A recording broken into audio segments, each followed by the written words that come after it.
I'd like to welcome you formally to the this exciting episode of In Conservation With. And I must, before I go any further, mention the sponsors, because I always forget to mention sponsors, and it's worth it, I suppose, because they do help pay for the proceedings. So it's Leica Sport Optics are one of the sponsors, and the other is King's Place Music Foundation, and they're sponsoring it until the end of the year as part of their Nature Unfolded, I think it is, or I can't remember what it is, but some kind of unfolding of nature for that year. So that's them sponsoring us. So I'd like to introduce two gentlemen who have been in the limelight a lot recently. I think they are two of the coolest birders on the planet, as far as I'm concerned. We've got Nadeem Perera, and I pronounced that. Perera is correct. Okay. And I got Olanipekin. Olanipekin. It's not bad. It's not. Olanipekin. You probably get a 7 out of 10 for that effort. 6.5. 6.5. Thank you, Neil. I'll try to be polite, but yeah, 6.5. It's Olanipekin. Olanipekin. I've got to think of South London. Olanipekin. Okay. Yeah. Okay. Well, thank you both for coming tonight, and Zoomers as well. Thank you for being here tonight as well. I'd like to open actually with both of you guys, asking you individually, starting with you, Ollie, as I can see you. How did you kind of get the birding bug? So I obviously been asked this question a lot recently with the limelight we've been getting, and for me, I narrowed it down to a time where it was probably about 8 years ago, and it was my brother's stag do, and it was in an activity weekend. I can't remember where it was. Pinewood Forest, clay pigeon shooting. Not clay pigeon shooting. Clay pigeon shooting. Yeah. Quad biking, all of that sort of thing. And then on the way out, we were in the minibus, and I looked through the Pinewood Forest, and no word of Elias, an owl just flying directly at me in silence. It was like we shared a moment in that very split second I caught its eyes, and from that point onwards, I was just fascinated. So yeah, I've narrowed it down to that moment. That's amazing. You're not from London. That accent. I was about to say, when you said South London, no. So I grew up in Coventry. So yeah, if there's any people who know the Midlands, yeah, I'm Coventry. Good. And Nadeem, what about yourself? So I don't know. It's not as exciting as a stag do, I guess. Yeah. But no, I was about 15. I'm 26 now. I was about 15 years old. I was in school very little for whatever reason, and I used to spend a lot of time just in parks, just reasoning with myself, just literally alone.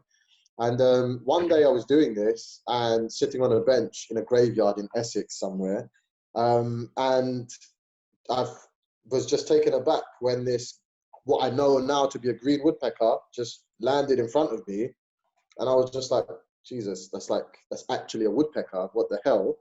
I didn't even know these things were around me. And yeah, from there I ran home, literally grabbed my DSLR at the time. I think it was like a Nikon D60 or something. And literally just rushed back to the park to take some pictures of it, did so, and then noticed another bird living in the gutter of the church, which was a kestrel. And then just the ball kept on rolling from there. And before I knew it, I was just running out of my house trying to find birds. So, when you started birding, I mean, going back to you, Nadeem, for a second, when you grabbed your camera and stuff, did you start going specifically out birding? Yeah, I mean, I didn't know it was birding at the time. I didn't even understand or grasp birding as a concept. I just knew very much that I wasn't feeling great at that time. And by doing this, it gave me a purpose to get out, and for whatever reason I was feeling better after it, so I just continued in that way. Okay. And Ollie, did you, after your spark moment with the owl, did you kind of sort of pick up a pair of binoculars thereafter, or was it a gradual thing with you? No, I definitely I picked them up. It's strange, isn't it? Lots of people just have binoculars lying around their houses. It's so weird. You know, so somehow my parents, who absolutely know nothing about birding, there was some binoculars in the house. So yeah, I grabbed them, and you know, I was taking these walks alone constantly, and I think it got my frequency of going out increased when work became really stressful, and you know, my job's quite stressful, and I was always use these walks as escapism to gain perspective, and that's when I really fell in love with it, and I knew that this is something if I don't do it for a few days, there's a feeling in me being like, I need to just be outside with my binoculars in hand. So, yeah. And you say your job. What do you do? So for my sins, I run a creative agency. We do lots of adverts for like fashion and lifestyle brands. So I've been doing that probably over a decade now, and I run my own agency now, and it's stressful. I don't recommend it to anyone, but I've had some fun. And Nadeem, you are a sports coach, yeah? Yeah. Before we continue, can I just say like hello to everyone in the audience as well? Like, Yes. I was so worried that we were just going to be three of us just talking here. So like, and I see the comments just reeling off. So like, hello everyone. But yes, I'm a sports coach in East London, in Hackney mostly. Do like lots of work there with the youth, teaching football, all kinds of sports. It's a reasonably new career for me. Maybe 3 years deep I am now. And obviously everyone has that dream. Every boy, or most boys, has that dream of wanting to be a footballer. And literally, like, through birding, I came to find myself more in a time when I was lost. And I realized at a certain point, maybe 3 or 4 years ago, that I liked football. I loved football. And I think through birding, I was able to think clearly and find one of my career paths, which is coaching, the next best thing after being a footballer. Now, how did you two guys meet? Oh. It's a great story. Nadeem tells it a lot better than me, but do you want to go, Nadeem? Yeah, go on, I don't mind. So again, coaching football, giving a one-to-one session with one of the kids, because obviously we all had to improvise and do what we had to do when lockdown first kicked in. So I was, after the session, I was sitting down having a chat with one of the dads who's like a graphic design lecturer. And he was basically pushing me to do more and broaden my horizons because he saw something in me or whatever. Shout out him as well, Derek, like shout out Derek. And he mentioned this guy who was like supposedly this groundbreaking, innovative guy in the marketing industry who's got his own agency, and he was like really bigging this guy up. So I thought, all right, fine, like I'll follow this guy. Did so, and it was like, at the time his handle was Ollie Danger, so I was thinking, all right, that's quite catchy. And then so 3 days later, I noticed that Ollie's posting on his Instagram story these short clips of these birds. I think there was like a grey wagtail in there, pied wagtail was in there, I think there was a grey heron and a few more. So I just responded to each one, just literally naming the species he was seeing. And then from there, it was just like, he was like, oh my God, how do you know this stuff? And I said, bro, like, I'm an avid bird watcher. And he said, man, like, I've had this idea for ages, wanting to start a bird watching club. Let's just do it. And I said, fine, like, that sounds, I couldn't think of a more ideal way to spend my time. So I did. Such a serendipitous meeting, you know. I've always bird watched on my own, you know. I would never check. The only person I ever reached out to was Google, you know. So to be able to have someone that, you know, in my eyes was an expert in bird watching, it was just, oh my God, we have to build together. And, you know, we set up our first walk and the rest is history. But yeah, it was honestly such a moment to be sent this expert. That's fantastic. So you set up Flock Together. I mean, was Flock Together kind of born as a name then or thereafter? It was pretty straight away, wasn't it? The funny thing was when Nadeem messaged me on Instagram and replied to my stories, you know, we arranged for the first walk, and then it was like a couple of weeks later, And then I called Nadeem the day before the walk and said, Nadeem, we haven't even met face to face. We can't host this group without even knowing each other properly. So we went and sat down and just had a long chat. We must have chatted for 3 hours about our backgrounds. And yeah, it was just, you know, I think we said, you know, what name should we call it? And I said Flock, and Nadeem said Together. There we have it. Well, that's a really great story. But what was the idea originally? Was it to did you actually target people of color, ethnic minorities, or was it just anyone? Were you actually, what was your thought, to get this together? So I guess the original thinking was, when I was taking those videos that Nadeem replied to, it was like height of the BLM movement. It was just straight after the George Floyd murder, and a lot of me and my community were just on our knees. We just were in despair about what was taking place. So I escape into nature when I'm feeling this type of way. So when we spoke, me and Nadeem, it was very much about wanting to support our community, because at that moment in time, we were lacking the support, you know, and we knew there were so many of our peers really struggling. So the original idea was to set up this support group that could help and share the benefits that both me and Nadeem have had through bird watching. So that was the original idea. That's really interesting. You know, yeah, definitely. I mean, like, sorry, David, just to add to that, like, you have to consider the situation at the time. So it's like, this is the introduction to lockdown. This was, you're allowed out of the house for 1 hour a day. So we are like subject to our phones, subject to these media outlets. And all we could see during that time was the mistreatment of Black people in America. But even we understood it's not a world away from what we experience over here. So at that time, exactly as Ollie said, psychologically, a lot of us were like near the bottom, you know, and it's a huge, huge privilege and honor to be able to share nature, which is for everyone, with our people, because they didn't see it before. They didn't see it before. A lot of them didn't.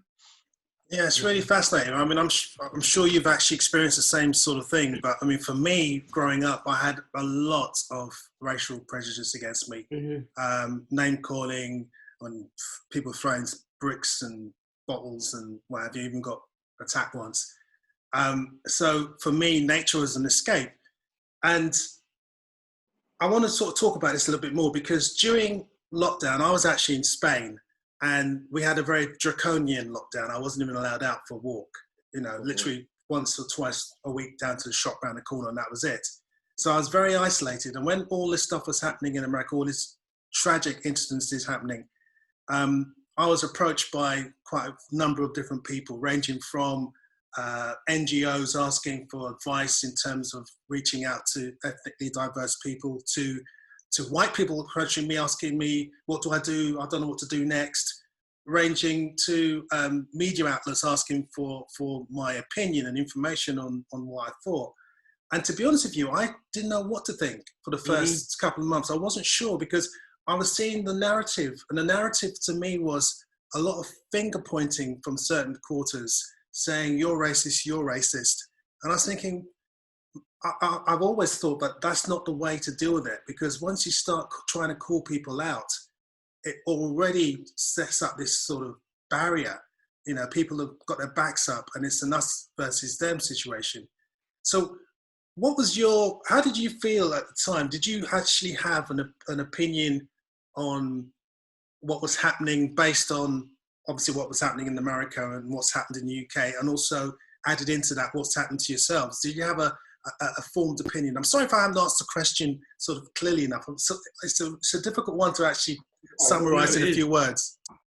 It is, and I'm sure my answer is different to Nadeem as well. For me, it was the same. I've always used my platform.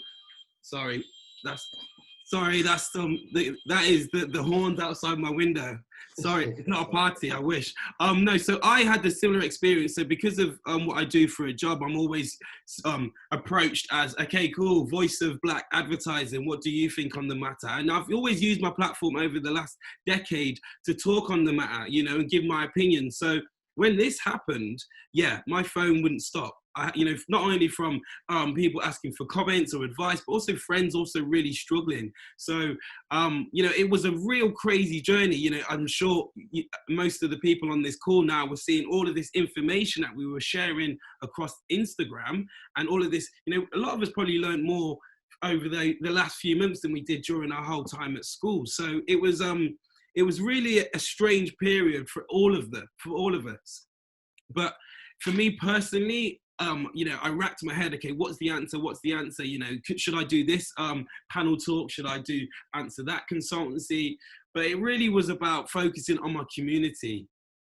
You know, instead of trying to be the man with the answers, it really was just to safeguard me and my community. So I knew that was what I needed to do. I didn't know how that would take form. I thought it could have been something through the work I do with my agency, but no, bird watching it was the most organic approach. You know, it was something that neither me and Nadeem prepared for or knew was the answer. But as soon as we launched it, the response tells us that, okay, cool, this might be the answer. So it's about building your communities from within, and then we educate from there. So that's my answer. I'm not sure, Nadeem. Yeah, no, I mean, to answer the question, did I have an opinion on it? Yes, I did. And I agree with what you say, David. When you say not to point fingers and call names, I actually called out a lot of people for doing this, because it just polarizes people, doesn't convert them, and essentially creates two different teams when we all want to be on the same team. So in that respect, I agree. And my counter for that was education, education, education. Like, share the information on your Instagrams, send people articles, send people titles of books, send people authors to read, you know, and education is the best way. Understanding one another is the best way to come up with a solution. And if I can see where this might go, it's like when we set up Flock Together, our primary focus is to combat the underrepresentation of people of color in the natural world. Number one, okay, number one. So when we consider this, of course, we do have some people who are not people of color. Oh, I can't join. I've even heard someone to go as far as to say, well, aren't you just being a part of the problem that you're going against, da, da, da. And it's what I would say to those people is, share our understanding. We go through this set of problems. Instead of thinking of yourself and your inability to join, why don't you think of us and see the healing that we're giving each other and see that as a beneficial thing? If you feel a certain way, understand it exists in a duality. Try and step outside of yourself, understand where we are in pain, we are healing each other. That is what we should be focusing on, not the fact that you cannot be a part, which is not totally true anyway. Yeah, it's interesting because during that time, there was, as I say, a lot of, I saw on Instagram and on social media, Twitter especially, people singling out groups of other birders, white middle-class men predominantly. And I had some of my friends come back to me and say, you know, I don't feel good. You know, I feel as if I'm already being judged as being a potential person who's racist. And I just didn't like the way that was panning out. And I remember once being approached by a national newspaper who said, no, we'd like to have your view. And I said, well, my view is this. My view is actually the fact that, as you say, Nadeem, it's all about education. Also, the factors involved, as far as I'm concerned, are socio-demographic, which includes all people of all races, creeds, and colours. It's not just black people. And I said, I think one of the major problems is how nature is sold. It's sold to us as something that is in the middle of nowhere, unreachable, and it's presented by white middle-class, middle-aged men. So when kids of any colour watch this in an inner city, they think, well, that's not for me, I'm out. So it's more than just having a go at the NGOs, as far as I was concerned. It's about education, but also getting the media to trickle down this information, have more stuff. For example, the BBC, I think, missed a massive trick during lockdown. They should have given someone a camera and said, go walk around Leicester, see what you shoot, you know, shoot some wildlife and let's make a film. And that would have really been a great way of showing people that there's wildlife on their doorsteps. Mm-hmm. But I think what they tend to do is rely on the old trusted thing. And I know David Attenborough is a Don and all that sort of stuff, and it's amazing. But I fear that a lot of the programming that comes out is trying to get higher and higher in terms of the bar. Mm-hmm. And it becomes more and more a bit of entertainment. It's funny because I was watching Gogglebox last night. And I never watch it, but it was a celebrity one, and they were looking at a David Attenborough program. And it was interesting that they're all, oh my God, because this iguana has been chased by snakes. But I thought, what was the takeout after that? Did they go away thinking that was a great piece of entertainment? Or did they think about, actually, is that stuff in our country? Is there anything I can do to sort of, I don't think that actually happens. So I think there's a lot more to this story than just this whole small thing where people are pointing fingers at each other. Completely. I think once the world, when we work to a common goal, then we might start seeing some progress. That common goal should be saving the world because we all share that.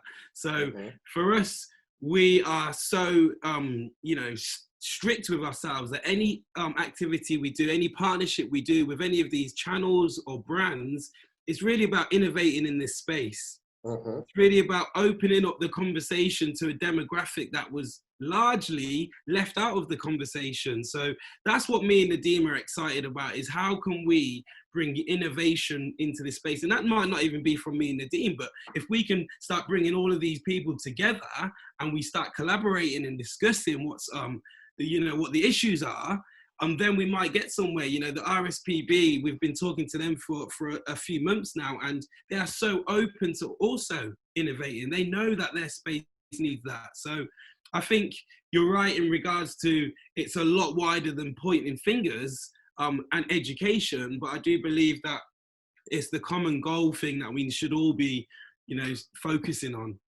I mean, there's one thing. I was chatting to Nadeem, and I actually I have to apologise live on recording now, because I was quite angry when you guys set up and I saw stuff on the media. You've been interviewed by Vogue and a lot of the national newspapers. I wrote a tweet and said, how come none of the NGOs or birding groups or anything have approached these guys? Why aren't you dealing with these people? Why is it up to the national press? Why are they doing it? Well, you should be the first people to spot them. And Nadeem correctly told me that the RSPB were on the case. I didn't realise that, and for that, anyone from the RSPB watching this, I apologise profusely. But I still think that maybe that outreach from the home ground, from the grassroots, is not quite there. Am I right in saying that? Absolutely correct in saying that. I think it's a fear of how to, communicate with this demographic, and that's not even in this space alone. That's across the creative industries. It's the same, and other people will say it's the same in theirs. So, yeah, it's a lot wider than just I'll miss the boat on these guys. There's this fear of not being able to communicate, and that is a huge problem. And also to go on from that, it's like, you have to consider also, David, that we are new. All these groups that you speak of and are alluding to I have huge respect for all of them, but we are bringing something totally unseen before to this space. So maybe people don't know what it is. Maybe people think we're not serious. Maybe people think we're here for a trend, we're going to die out. But the fact of the matter is, we are unprecedented in this space, and we are switching on a huge untapped demographic of people to this space. And I think that is, regardless of whether people are co-signing us or not, that's our motivation to ultimately get this demographic supporting nature and working in conservation. Did you, at the same time with all this was happening with you, there was a lot of stuff happening in the States. You got the Blackbirders Week and all that sort of stuff. Did you guys kind of meet up in any way? Was there any outreach at all? No, it's unfortunate. We missed a lot of that. You know, we knew it was happening, but I think that the activity was mostly centered around Twitter, and it's not a platform we use as much right now. But yeah, we were, you know, obviously watching in and took note of the great stuff that was happening. We are planning to reach out and do something, you know, in collaboration for next year, 100%. But yeah, we missed out on a lot of that, and it's quite interesting because I know a lot of that came with the incident in Central Park. And all of the interviews we did, that was the thing that every interviewer wanted to kind of hang the story on, which was a bit frustrating, to be honest. You know, it was like that incident, as bad as it is not, you know, out of this world. That happens every day.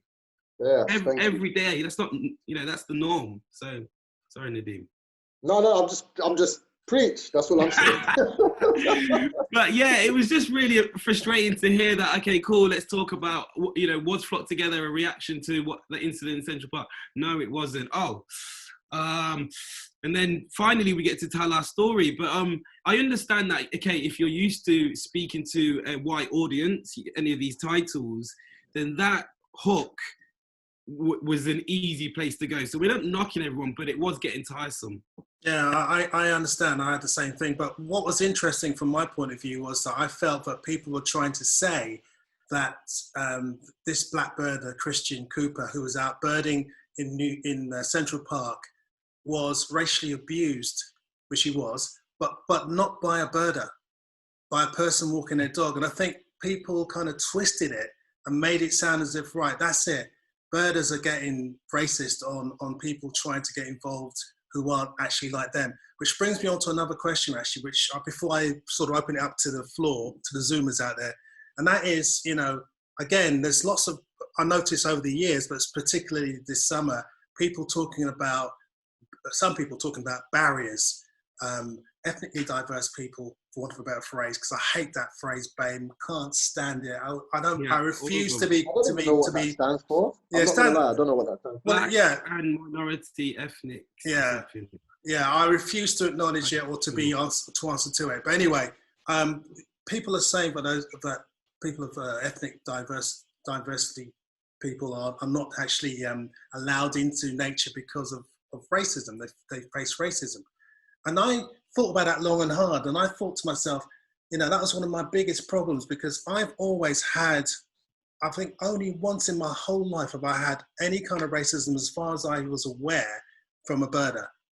All the times I've had open arms, you know, when I'm out in nature. I went to America loads of times, and I'd be birding on my own, and I'd bump into an American birder, and I was welcomed with open arms every single time.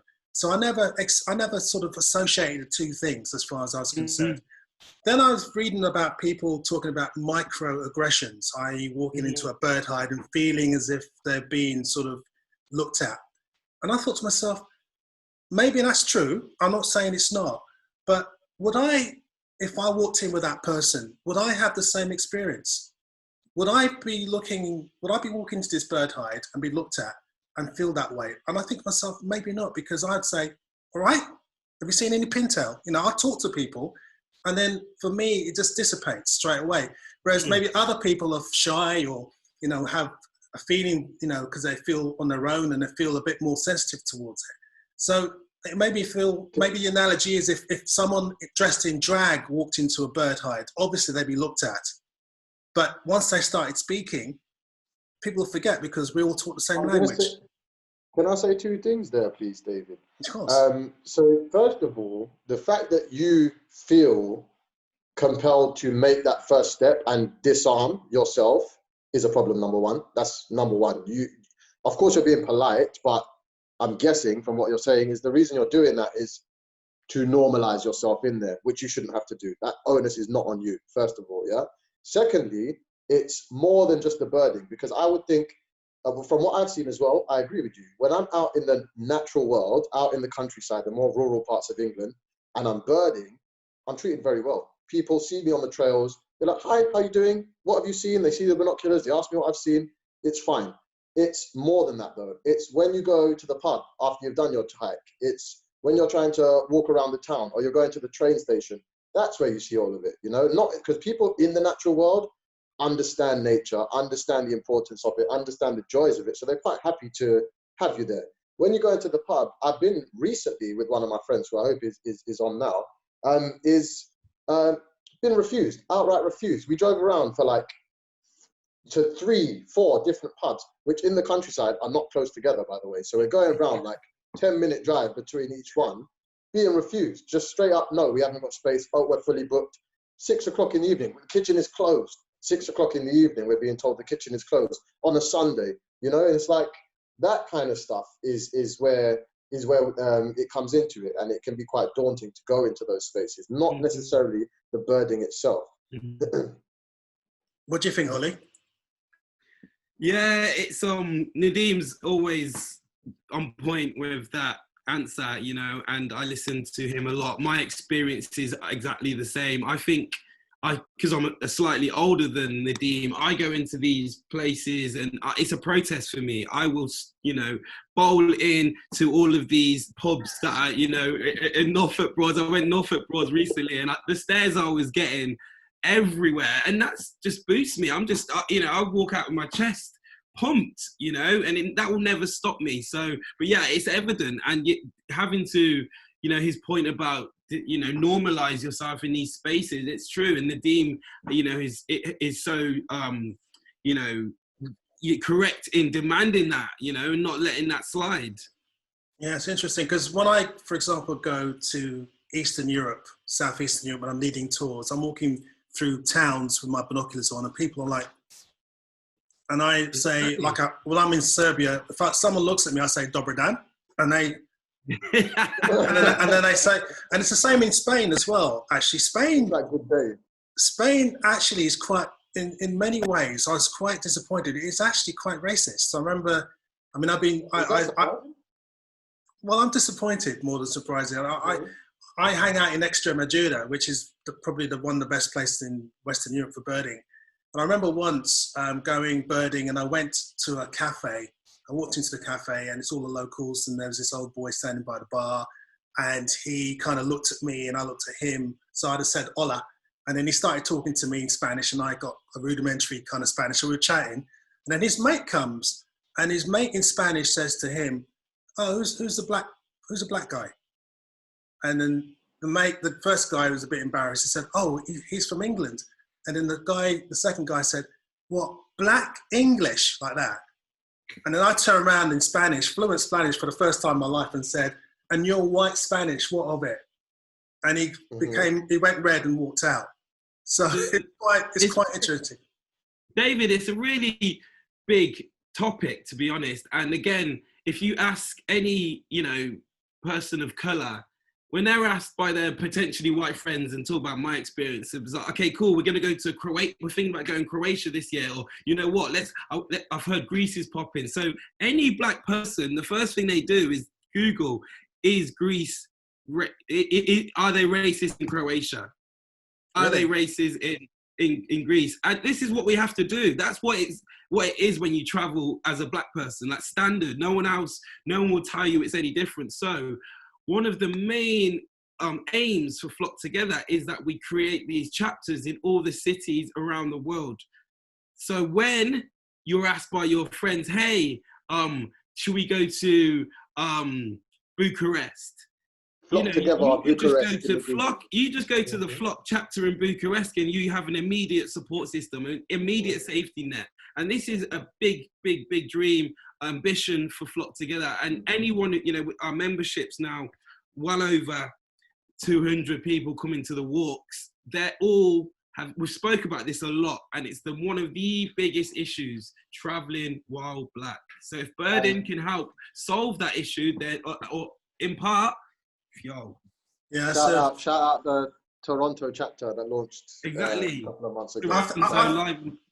I think it's amazing that it's gone so international so quickly. But anyway, listen, Zoomers, I'm sure I've noticed quite a lot of chat in the chat room. Hillary, I've noticed has been quite vocal. I know Hillary doesn't mind coming on. Do you want to come on and say a few things, Hillary? Hello, can you hear me? If we can, yes. Yes. Yeah. Oh, well, I've just made a few comments in the chat.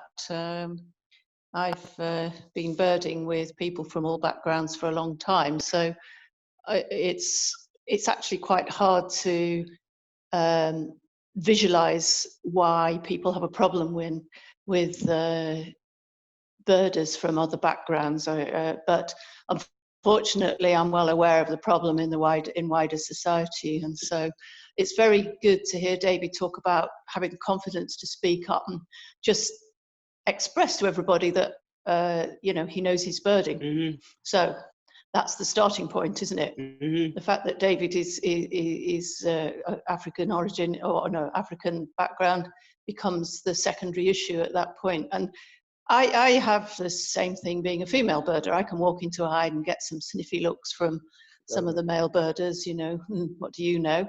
And you speak up, you say a few things, and it dissipates. Mm-hmm.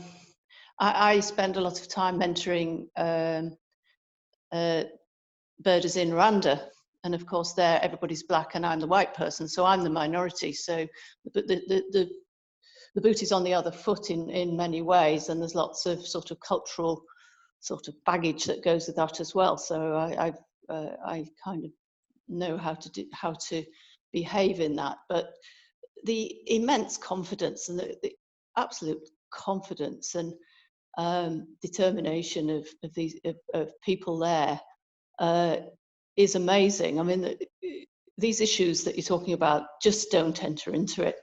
I mean, their key issue is trying to get youngsters involved, young birders involved, in the face of what you might call the silos of older men, which is a cultural issue with it you have to overcome. Mm-hmm. And they also have to they do a great deal to encourage women birders. Yes. Colour isn't an issue because everybody's the same colour anyway except me, so that's beside the point. So it's a very different cultural environment, but I can see that, great birders, great naturalists, great people working in any sector can come from any background, and I come to it with a very different outlook. And so when I see people from any background entering into this with confidence, I think, great, we're starting to make a bit of progress. So keep going. That's good. Thank you, Hilary. I mean, it's interesting. Someone from the London Wetland, LWT, London Wildlife Trust. London Wildlife Trust, of course. I'm an ambassador. I should know this. Yeah.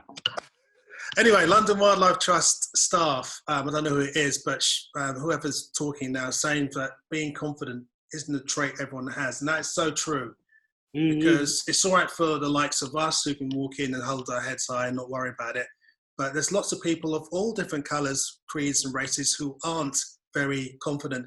And I've noticed when I'm birding, for example, I might see someone and say hello and they look away, and it could be deemed as being racist or they don't answer you. But then I've seen that same person do the same to a person of the same colour as them. So sometimes it's hard to tell what you're dealing with, and it's not often easy to hang the hat on racism or, whatever. I find it difficult to tell sometimes. Do you? Yeah, I hate using the race card. I never use it. I will always look for see the best in people, always. And that's why, as a group, our focus isn't about trying to, defeat racism or come up with the answer. It's really just about us protecting our community, and everyone else can discuss racism. We are not here to solve racism. Let's be very, very clear on that. We are here to increase people of color presence in the natural world. That's it. We are not here with the answers for racism. We can share our experience of this topic. We can share the benefits which may contribute to the solution of racism through Flock Together. But let's not misunderstand things here. We don't have the answers for racism. We are two guys who started a birdwatching club to combat the underrepresentation of people of color in nature, and it's going swimmingly well. Yeah, it certainly is. And by the way, Charlotte, I apologise from London Wildlife Trust. I didn't realise it was you. I should have told by the way you wrote your question. But I totally, I'm with you on that. It's interesting because during my development, I mean, I'm a bit older than both of you two, believe it or not. I couldn't tell, David. But I mean, I for years and years, decades even, barely seen any black or any other colour birder outside of white people when I'm doing my birding. And when I was a kid, 6, 7, 8, 9, 10-year-olds, I used to try and press gang my friends into it, and they will do it for a little bit and then not do it because it wasn't cool. It wasn't the sort of thing that black people did, for example. I remember when I was a kid, when I was 8, some of my peers said to me in their false patois accents, I must add, you know, why are you birding? Why are you watching birds? You know, that's an English thing to do. And I turn around and say, well, actually, I was born in the same place you were, i.e. London, and at least I'm doing something different. And then I had to learn how to run fast. I was a very good sprinter, actually, when I was a young kid. I represented the school. But then over the years, I mean, since I've become the urban birder, my whole mission is to try and engage people in urban areas, regardless of who they are, what they are. And I've noticed that with black kids, especially, there's this reticence. I remember taking a bunch of school kids in Bristol around the BBC's gardens there. Well, two groups of school kids. The first group were a white school on the outskirts of town. You know, most of the kids were white, and they got into it immediately. The second school was inner city, so it was Asian, black kids, and there was this reticence. They were just a little bit reserved. I had to really work with them and show them worms and stuff before eventually they realized, oh, if he's doing it, it's okay, it's cool. I'll get involved as well. So there was this reticence. Did you find that with Flock Together, or did people just literally flock together quickly? Was there any kind of comments made when you had your groups in terms of how they felt about being involved in birding and nature and the environment generally? So it's interesting because with each walk we do, it's probably 30-40% new faces that come along, and everyone's a beginner. You know, I'd say 99% of people who come are beginners. So there is that, you know, shyness at the beginning. And I think once they hear how we approach it, and that's, I think, again, the beauty of Flock Together is because Nadeem can walk past the tree, hear a bird, and it's, he knows it like that. Me, on the other hand, I can't tell the difference between majority. So, and I'm fine with that, you know. I remember I was in the Norfolk Broads recently, and a gentleman stopped to speak about what birds seen, and I was just like excited that I saw a heron, and his face was just like, and I was just like, I don't care. I'm so excited to see it. I know I see him in London, but so this whole, you don't have to be an expert, you know, you don't have to own binoculars is what we're bringing to this group, and like making it more accessible. From there, we can hopefully make it more cool. And cool is not really what we say, to make it more appealing. Yes. And ride the wave of the everyone's relationship to nature for the last few months had a huge boost. We're trying to keep that momentum going, you know, take it into all these spaces. So birding, I have no doubt if we have this conversation a year from now, we'll all be saying, wow, birding's actually cool now. Yeah, I have no doubt. There's a couple of things I want to just follow on from what Ollie says. Ollie's totally right. And visibility in this space is what gives permission to others to feel like it's okay to do the same. Mm-hmm. So previously, it's been unheard of. A black bird watcher, what, are you insane or something? But once we start to do it, people think, why don't I give that a try? They might not like it, but they can see it. And now they think, it's for me to go and try. And our vision for Flock Together, we are working in communities. Like I said, I have strong connections to younger generation in the East London area. One of our primary targets is children of all races, all colors, all whatever. Younger people, engaging them, educating them, and making them understand that this is an option for you. And we have a huge vision of in 15, 20 years, there's going to be this generation of naturalists that have come from the wave we have created, the wave that Ollie describes, that we have created, that has carried these kids and planted the seed, which will hopefully flourish into a forest of young, brilliant minds from this city that are going to help solve this issue of conservation. That's great. Sasha Barbato said, will birding ever be cool? That's his kind of question, oblique statement. He says, growing up in London as a younger birder, I used to hide my binoculars And it's only now that I'm older that I'm proud of being a birder. And he said it's great that groups like yours are setting up. Because I think the message is actually, as you say, universal. It's not just, you know, for what it was invented for, I suppose. Anyone else out there with questions? I know there's lots of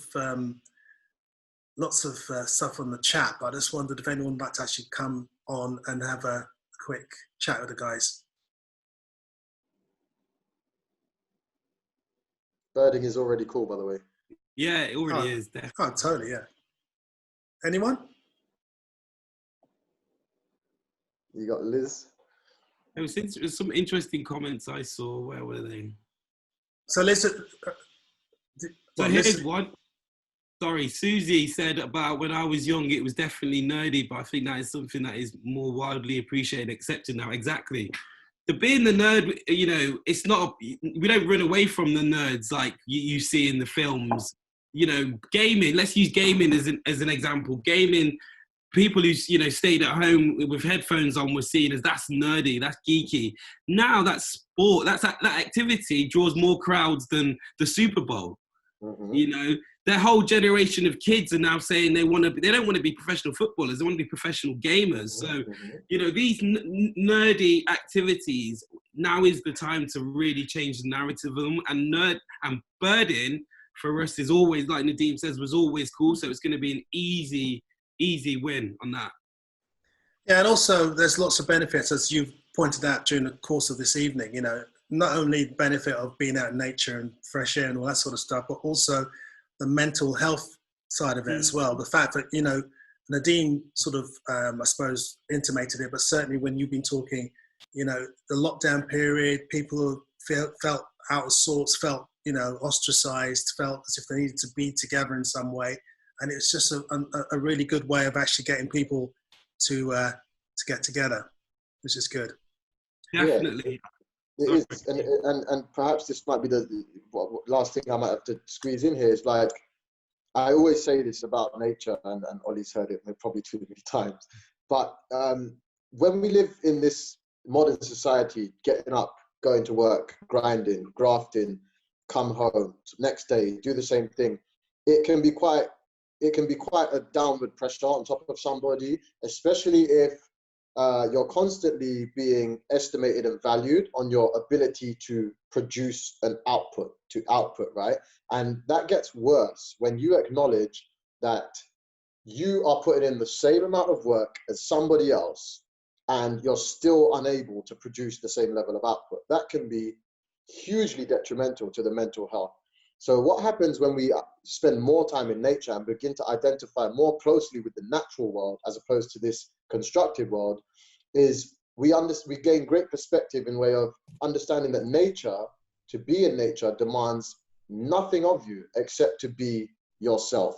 You are valued, you can contribute, you can produce great output just by being yourself. The barrier to entry is hugely low. There's nothing more required of you. And that can be very, very, very beneficial to somebody's self-esteem, self-worth, and their, in the grand scheme of things, it can very much increase the chances of them making a positive contribution to this world as opposed to shying away from it. Absolutely.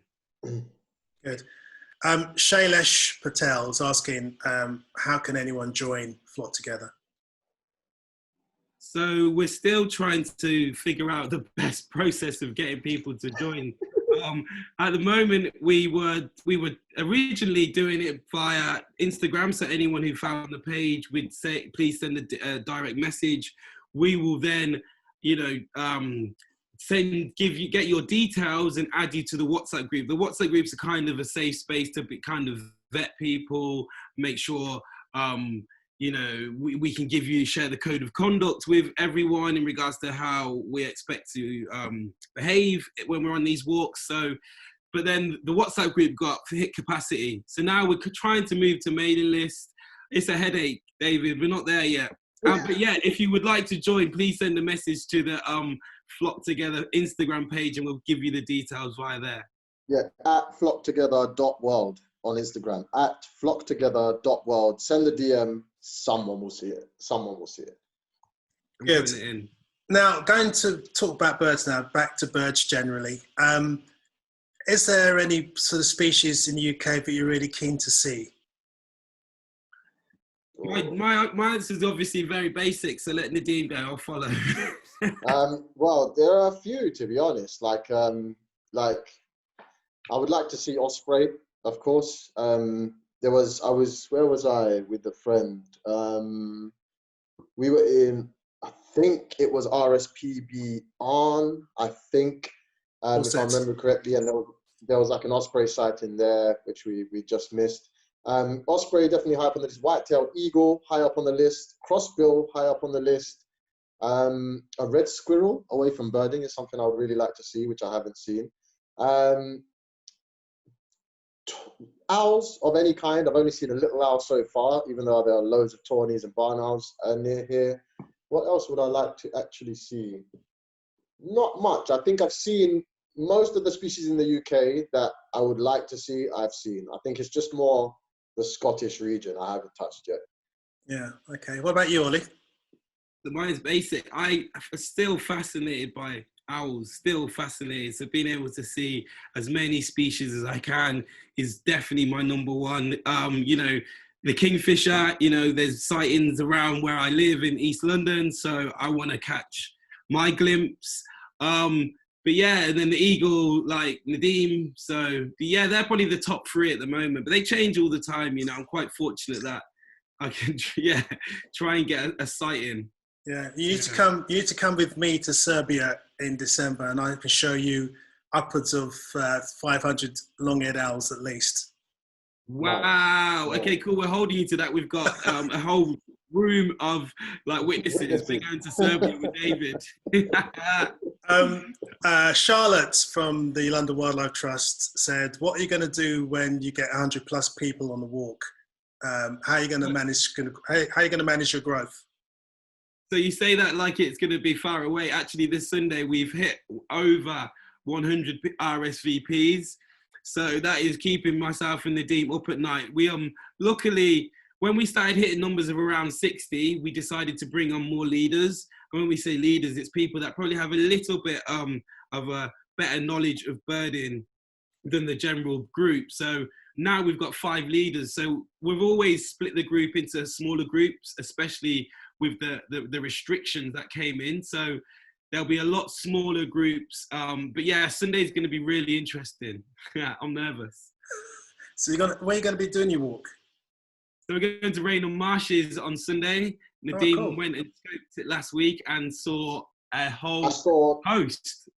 I saw marsh harrier, I saw peregrine falcon, I saw lapwing, I saw avocet, I saw curlew, I saw few kestrel, tried to see saw stonechat, tried to see the short-eared owl, which we are hoping will have arrived by then, but we were told it's a little bit early for those. And there are like resident barn owl there that we're hoping to see as well. But I was like so pleased to have seen the marsh harrier and the peregrine all on the same day. That was pretty exciting. That's amazing. That's amazing. Now, speaking of wanting to see particular birds, what is your favourite bird? Starting with you, Nadeem, as I can see you. My favorite bird, people always ask me this question. I don't have a favorite bird, to be honest with you. Like, I generally just like birds. However, there is a particular kind of bird I like to watch, and that is like the corvid family, basically. Pretty much, more specifically crows and magpies, because they are just, I always say, they are not just animals reacting off of instinct. These are calculated beings navigating their way through every day, and they can provide hours of entertainment should you care to watch them. So a favorite outright I don't have, but a favorite to watch I guess would be the corvid family. How about you, Ollie? So yeah, mine changes every few weeks, to be honest. So whatever takes my fancy. So a few weeks ago, it was the owl, and again in the Norfolk Broads, I had an absolute gift. You know, dead of night, clear sky. It was a full moon, and it was our last night staying up there, and I dragged my partner out of bed. I was like, it's our last night. Let's just stand under the moonlight and just see if we can hear all these owls. Let's see if we can get one. It's obviously dark, so it was very unlikely. Obviously, with a bit of nagging, she decided to come. And then as soon as we were outside, she just said, oh my God. And we looked up at the same point, obviously a whole night sky. We looked at the same point, probably 10 feet above us, huge owl silhouette. Just honestly, again, it was another moment for me. So that's why owls, I will always come back to it. It's literally like the silhouette of Batman. There's like Gotham City. So that was my favorite for a while, but I've recently put up a bird feeder in my on my terrace in East London again, and it's attracted a spotted woodpecker, and I really just I could watch it for hours. Named her Chili. After finding out it was female from Nadeem, obvious cause. Male. Was it male? Yeah, the red on the nape of the neck, male. Oh, because someone else said something different. Okay, cool. Wow. Listen to Nadeem. Yeah, I need to. Chili's a unisex name, so the name stays. So, but the last I saw was it was being chased around by 2 magpies. So fingers crossed. But Nadeem also tells me that sparrowhawks should soon clear out the magpies. So, what a treat. Okay, and if you could be anywhere in the world, notwithstanding COVID-19, where would you be now? Mine's quick. Mine would be, maybe 4 or 5 years ago, I was in Gambia and fortunate to do some birding there, and we were sailing down the river Gambia, and I just saw an incredible kingfisher. It's the most peace I've ever had in my life, just sailing down this super calm river and the incredible birds popping out at every few seconds. So I would love to be there right now. And Nadeem? I would probably be in Sri Lanka right now, birding, because obviously my family's from Sri Lanka. I miss going there because of all these restrictions. My mother's family's from Sri Lanka. And I've been there many a time, but never been so interested in birding and been there at the same time. So I would like to actually go there and have a good old crack at seeing some birds. That would be really nice right now. It's an amazing place. I was there a couple of years ago leading a good tour. It's a very, very good spot. Nice. All right, we're just about nearly wrapping up the first hour, but I just want to tell all you Zoomers that there's a bunch of people coming up, and I doubt they'll be as entertaining as these 2 guys, but they'll be still good, don't get me wrong. On November the 23rd, we've got Matt Young and Patrick Frankie, both Americans, talking about finch research.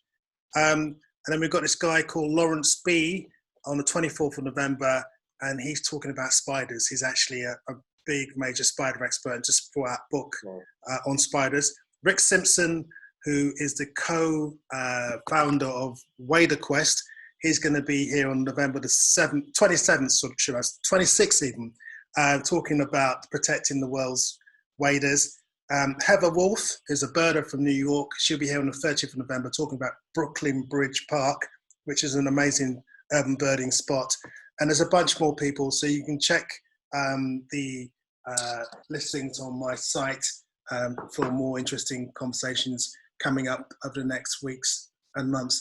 But I just want to say thank you to Nadeem and Ollie and Nadeem for accepting my invitation and being here and being such brilliant guests.